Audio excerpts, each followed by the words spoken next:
Hello dear lovely people, welcome back to CrochetwithJui। আজকে তোমাদের সাথে শেয়ার করব কিভাবে জীবনে উর্ফি জাবেদের ডিজাইনার হওয়ার ইচ্ছা জাগে আর পুরাতন প্যান্ট কেটে কিভাবে নতুনভাবে তৈরি করা যায় সেটাও। So let's start.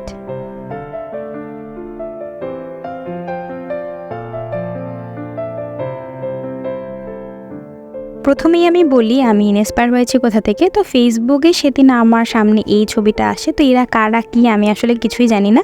তো আমার চোখ পড়ে এদের প্যান্টের দিকে। তো দেখেই বুঝলাম এটা হলো ক্রোশেটের সব থেকে ইজি প্যাটার্ন দিয়ে তৈরি করা।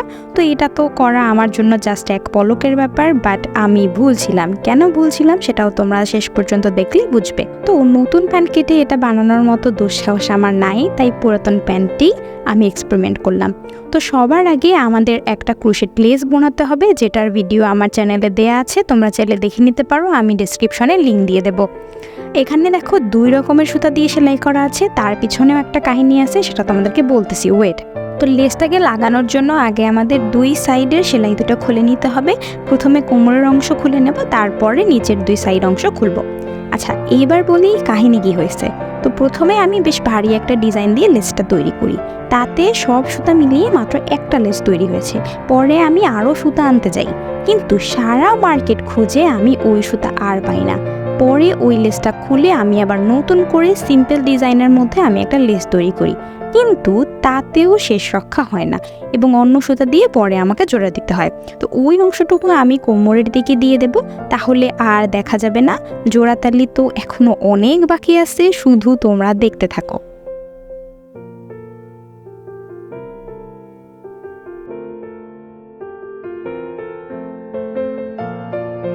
কোমরের এই বেলটা আবার ফেলে দিও না, কিন্তু এটা কিন্তু পরে লাগবে।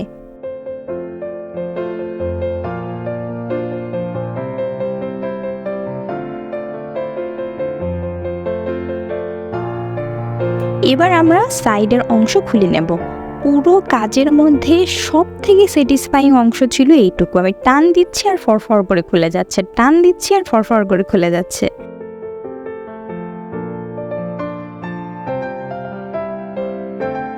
অন্য সাইড খুলতে গিয়ে আমি আবার আহত হয়ে গিয়েছি, মানে ওই যে কাটারটা আছে না, ওইটা আমার হাতে ঢুকে পড়ছে। পরে আমার ভাই আবার একটু ডাক্তারি করলো, আমাকে একটু স্যাভলন স্প্রে করে দিল। যাই হোক, এবার আবার কাজে ফেরা যাক। তো আমি চাচ্ছি প্যান্টটাকে একটা মেসি লুক দিতে, তাই খোলা অংশ থেকে আমি কিছু সুতা বের করে নিচ্ছি।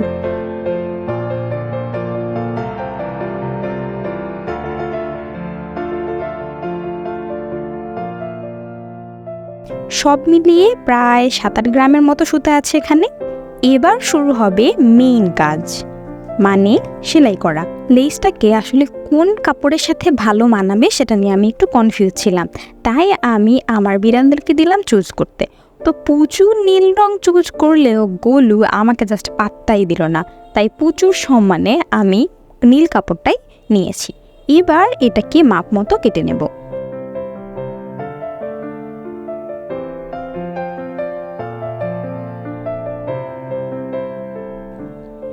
তো এখন দেখবে যে আমি তোমাদের বাসায় ট্রাই করতে না করেছি কেন। কি মনে হচ্ছে?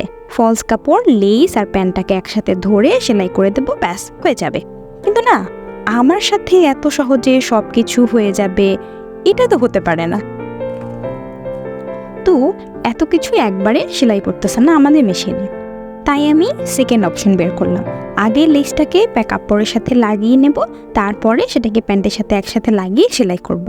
তো এখানেও ফিল করলাম, কারণ পুরো কাপড়টা কুঁচকে যাচ্ছিল, তাই আর এটাকে ঠিকভাবে সুন্দর করে লাগানো যাচ্ছিল না প্যান্টের সাথে। এরপরে আবার চেষ্টা করলাম, মানে থার্ড টাইম চেষ্টা করলাম, লেসটা আর প্যান্টটাকে আগে সেলাই করে নেব, কিন্তু এটাও হলো না। সামহাউ এই ক্লিপটা আসলে আমার নেওয়া হয়নি। এরপরে চতুর্থবার আমি আবার এটাকে ধরে হাতে সেলাই করলাম। সো ফলস কাপড়, তারপরে লেস, প্যান্ট, তিনটাকে একসাথে ধরে সেলাই করছিলাম। তো সেটাও খুব একটা ভালো হচ্ছিল না, পরে আমি পুরোটা খুলে ফেলেছি। ফাইনালি এটা আমি আলাদা আলাদা করে সেলাই করার সিদ্ধান্ত নিলাম এবং এটা কাজ করলো। তো প্রথমে আমি প্যান্টের সাথে লেসটাকে সেলাই করে নিলাম। তো চেইন স্টিচ দিয়ে আমি সেলাই করব। আমি সবসময় চেষ্টা করি তোমাদের সব থেকে সহজভাবে কিভাবে টিউটোরিয়াল প্রেজেন্ট করা যায় সেটা। তো সেলাই পারে কিন্তু চেইন স্টিচ পারে না এমন মানুষ পৃথিবীতে খুঁজে পাওয়া যাবে না। তো এভাবে আমি পুরো সেলাইটাকে চেইন স্টিচ দিয়ে কমপ্লিট করলাম। তো আমার মনে হচ্ছিল কি এর থেকে তো ভাই বলিউডের ডিজাইনার হওয়াদের কষ্ট কম, মানে ছিঁড়ে ছুঁড়ে কোনো একরকম দিলেই হলো তারা সেটা ওইভাবে পরে নেয়। তার থেকেও কষ্ট কম হচ্ছে উর্ফি জাভেদের ডিজাইনার। মানে কেন বলছি তা তো তোমরা বুঝতেই পারছো না।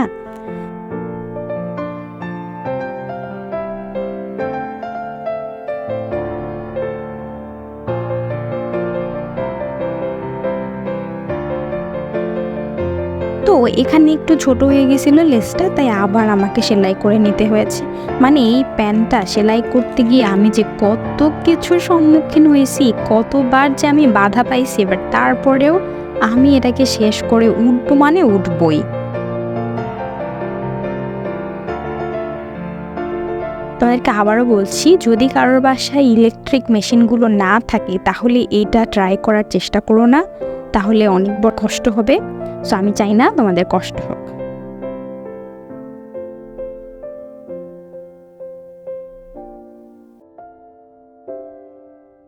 Just look at my tired face. মানে 4 বার ফেল করার পরে গিয়ে আমি কামিয়াব হয়েছি।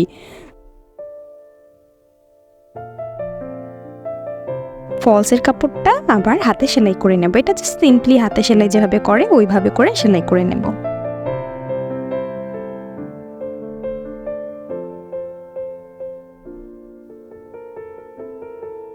কাজ কিন্তু এখনো শেষ হয় নাই, এবার কোমরটা লাগাতে হবে। কোমরের সেই বেলটা এবার প্যান্টের সাথে লাগাতে হবে। তো দুই সাইডের লেসটা লাগানোর জন্য যেহেতু কোমরের বেলটার থেকে প্যান্টটা একটু বড় হয়ে গেছে, তাই হালকা হালকা কুচি দিয়ে বেল্টের সাথে অ্যাডজাস্ট করে লাগাতে হবে। আমাদের এই বৃদ্ধ মেশিনে আমি কোনোভাবেই সেলাই করতে পারছিলাম না, তাই আমাকে এটা হাতে সেলাই করতে হয়েছে। তো সেই জন্য তোমাদেরকে কুচি দেওয়ার পার্টটা দেখাতে পারলাম না, বাট আশা করি তোমরা বুঝতে পেরেছো। So and here is the final look. কেমন হয়েছে, আমার প্যান্টটা কেমন লাগছে, ছবিগুলো কেমন হলো আমাকে অবশ্যই কমেন্ট বক্সে জানাবে।